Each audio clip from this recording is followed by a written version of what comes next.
Madam President, first let me start by complimenting the senator from Wisconsin on addressing at least a little bit of the spending that's going on around this place. I applaud the efforts. He understands that this is a modest effort, but we have to start someplace. I've been, for really my whole 10 years here in the Senate, have been talking about spending, getting our debt under control, not passing around to our children here and our children across America this huge debt burden that we are passing on to them. And so I applaud the efforts, at least, even though they're small. Anything that we can do around here to address the deficits and the debt, I think is very, very important. But I want to talk about unemployment and foreclosures, especially how they're affecting my state and the overall economy. I think that everybody admits that the country's hurting, our economy. There's people all over the country hurting for employment, hurting for their foreclosures or potential foreclosures on their house. New unemployment numbers just been released. My state is still at 13% unemployment rate, with Clark County, which is where Las Vegas is located, now at almost a record high at 13.8%. Washoe County, which is where Reno is, 13.5% unemployment rate. Review Journal, largest newspaper in my state, pointed out this week that the salary and job outlook for Nevadans is going from bad to worse. Wages are declining across industries in our state, and experts recently told the paper that if we were to count discouraged workers who have given up looking for employment and part-time employees who wish to work full-time, the real unemployment rate in Nevada would actually hover somewhere around 25%. Let me repeat that, 25%. And in fact, if we were to count those who are self-employed, for instance, if you're a realtor and you're not selling homes, you may still be classified as employed, but you're effectively unemployed. If we counted all the self-employed people who aren't counted in the normal unemployment rates, these numbers would even be higher. Housing in Nevada is still hurting, and hurting severely. We are still leading the nation in home foreclosures, and there doesn't seem to be a solution to this problem coming out of Congress. Congress instead has gone off on a wayward path in trying to muscle through health care reform when the immediate focus of this institution should be on the hundreds, really millions of Americans who have lost their jobs, risk losing their home, or even worse, both. In fact, nearly 5 million Americans have lost their job during the time that Congress has shifted its focus away from the economy onto health care. I will point out, however, if you live in the Washington, D.C. area, you're actually okay. 100,000 new jobs have actually been created in this city in the last year. Government jobs, not private sector jobs, government jobs. This is a direct result of massive expansion of the federal government. I don't believe that growing the federal government and creating jobs here in Washington does anything to help the unemployment in my state around the rest of the country.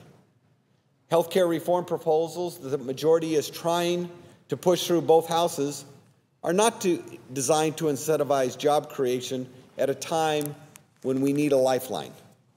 Instead, their bills will be job killers. As a matter of fact, the National Federation of Independent Businesses, which is the largest organization which represents small businesses in America, believes that their health care reform proposals will actually cost millions of jobs in small businesses over the next 4 years. And it also will greatly add to the nation's debt when we are already borrowing from future generations, as the senator from Wisconsin just talked about. It's time for Congress to shift our focus back to creating jobs. Do it in a responsible way by reducing wasteful government spending and thinking about the future of our country. One spending bill after another that comes before this Senate is not going to solve the economic problems that our country is facing. It's actually just going to make the situation worse over the next several years. Because as we borrow more money, inflation and higher interest rates are in our very near future. There are concerns about the strength of the dollar in the world. Adding to our debt intensifies those worries. We all, as Republicans, as Democrats, really as Americans, ought to be concerned on what this debt is going to do to the future of our country. So we need real solutions to our economic problems. We need to get the country back on track. To do that, we need to get control of out-of-control spending, especially wasteful spending. Job creation needs to be our number one focus, and we cannot incentivize job creation when our nation is buried in debt. This means that we are all going to have to start taking some difficult votes to reverse the wild spending spree that we are on. You see, here in Washington, it's much easier to get reelected if you're giving money away to people. It's much more difficult politically to take votes that actually cut spending, because for every government program there's out there, there's a constituency that lobbies to keep that gravy train coming from the federal government. Last week, we had two options here in the Senate. We had the option to pay for the extension of unemployment insurance benefits with unspent stimulus funds, money that we have already taken out of the pocket of taxpayers, or we had the option of adding more debt to the credit card of this nation. I voted to extend unemployment insurance without having American families foot yet another government bill. Unfortunately, the majority party didn't pass this bill. Instead, they voted to continue adding to our nation's debt. Over $100 billion was added to our nation's debt just yesterday by this U.S. Senate. I stress again, by the way, $100 billion used to be a lot of money around this place. It's tossed around like it's almost nothing now. It's a huge amount of money. $100 billion. Just passed, hardly got any notice around the country.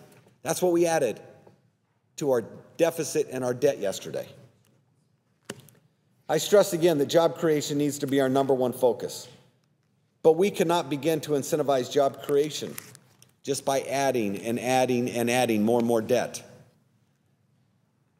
I've been focused on introducing legislation that will help create jobs in my state while not increasing the debt. For example, the recent passage of my legislation with Senator Dorgan, it's called the Travel Promotion Act. This will incentivize tourists from across the world to come to the United States and visit our world-class destinations. This will spur job growth across my state and our entire nation. And these won't be government jobs. These will be private sector jobs. And these jobs will not be paid for by the American taxpayer. But these will be jobs that will be a lifeline for our economy. Legislation like this, that we need to get past the idea that government spending creates jobs, and showcases that we need to institute policies that incentivize the private sector to create jobs. We can do this by lowering taxes on small businesses. They are the engine of our economy, and we can start creating employment opportunities throughout the United States. These private sector jobs will help get our country back on the road to recovery and will not add to the financial burden of the United States. The majority party seems to believe that the only way to spur job creation is to pass spending bill after spending bill. And as we have witnessed over the past year, this doesn't seem to be working. But this hasn't lessened the resolve of those across the aisle. This week, House Education and Labor Committee Chairman in the House, George Miller, announced that he will unveil a jobs bill, that's what he calls it, a jobs bill, aimed to save or create a lot of jobs in local governments. It's a $100 billion bill, another $100 billion. The problem with this is that these jobs are going to be paid for by the Community Development Block Grant Program, which in simple English means we're adding to the debt. This is money that the taxpayers are going to have to pay for in the future. Borrowing once again from our children, adding to our nation's credit card debt. This is not a solution to create jobs in the long run. The Federal government spending money on legislation that's only a connection to job creation is putting the phrase in the title of the bill is not working. In the short term, will it save some local government jobs? No question, in my state, it probably would. But my state is making the tough choices right now. They're actually looking where there's waste. They're looking how they can make government more efficient. We're not doing that here at the federal level. We're actually discouraging it by sending more and more money to the states. But at the federal government level, we're certainly not looking for any efficiencies, because all we continue to do is spend more and more money, add more and more government agencies, more and more government programs. We should be tightening our belt like every family, every business, local governments, state governments are doing across the country. It's one of the reasons that many of us have co-sponsored legislation for a balanced budget amendment. If we were required to balance the budget, we would be required to take those tough votes. That's why we get elected, is to do something to make a positive difference for our country. Adding to our debt is not that positive difference. We need to think about the future of our country instead of just getting reelected by being able to give money away to some of our constituents. So, Madam President, conclude with this. Job one needs to be about creating jobs in a responsible way, not government jobs, private sector jobs, not adding to the deficit, getting government spending under control, cutting taxes, especially for small businesses, so that entrepreneurs across this country can create jobs. That's what the priorities of this body should be.